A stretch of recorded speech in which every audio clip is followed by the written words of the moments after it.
The first major studio film about a group of hip-hop artists taking Hollywood by storm. Straight Outta Compton, the biopic about 80s West Coast gangsta rap group NWA broke box office records, raking in more than $60 million in its opening weekend.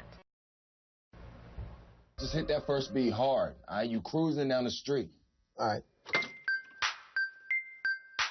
Cruising down the street in my 6'4".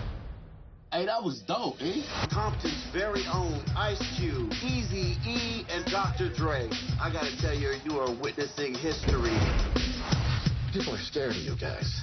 You have a unique voice. The world needs to hear it. They want NWA? Let's give them NWA. Straight Outta Compton. NWA, known for provocative songs about inner city life. Two of its biggest stars, Dr. Dre, Ice Cube, they're now titans in the music and movie business. Critics say the movie glorifies the controversial group and glaringly omits part of its tainted past, most notably its depiction and treatment of women. Now joining me, political and social commentator and hip-hop historian Kevin Powell. He's the author of The Education of Kevin Powell, A Boy's Journey into Manhood. Also with us, BuzzFeed senior entertainment editor Kelley Carter. All right, let's talk about that box office number, $60.2 million and counting, the biggest take ever for an R-rated film in August. Gangsta rap used to be painted as public enemy #1, and NWA was the original face of it. Kelley, what do you make of those numbers? What does it say about the movie's resonance? I mean, I think it's interesting. You know, the same critics who probably panned this group 27 years ago are championing, you know, their biography, which probably speaks to their dominance in popular culture. I mean, Ice Cube and Dr. Dre obviously have grown to become major players in the entertainment landscape, both in music and in television and film. And I think that their, you know, presence is undeniable. And to see the origin story of them is interesting, and audiences couldn't get enough of it. Is that what you think, Kevin? Is that why people are so drawn to this movie, because of its stars? Well, that and the hip-hop, we have to be honest about it once and for all. Hip-hop is the dominant culture in this country and on this planet over the last 35, 40 years.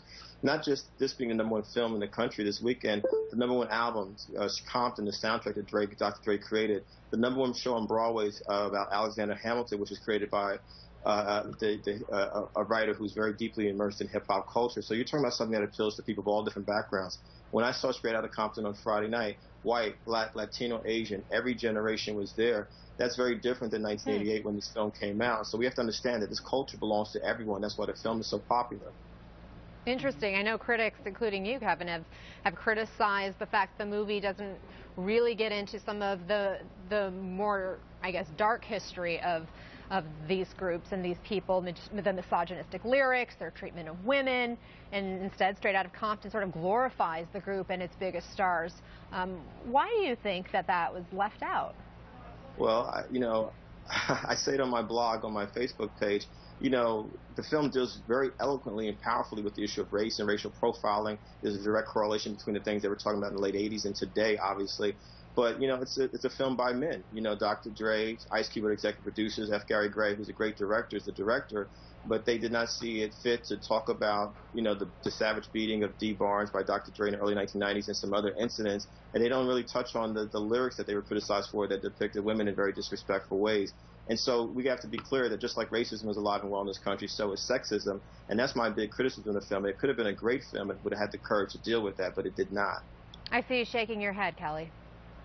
I mean, I agree. I think that it's also very important to note that, you know, the culture of gangster rap was a very comfortable space for rape culture and even homophobic slurs to exist. And I don't think that we really challenged the group at the time they were making music to really address those issues. I think that, you know, as much great things as they did with their music, and they did a lot of great things. I think that they really kind of shed a light on what was happening in urban neighborhoods that people weren't acutely aware of.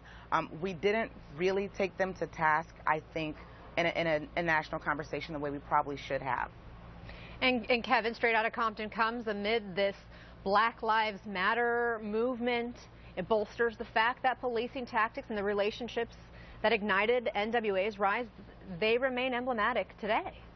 Well, Ice Cube was about 19, 20 years old when he wrote the song F the Police, and that has remained an anthem to this day. The things they were talking about, you see the Rodney King beating in 1991 in that film, that's 24 years ago, and the fact that we're still dealing with that today says that a lot of things may have changed. We now have a black president in the White House, but there are things that still have not changed. And so there's things in the film that are very relevant and powerful, so I can't dispute the fact that this film is important.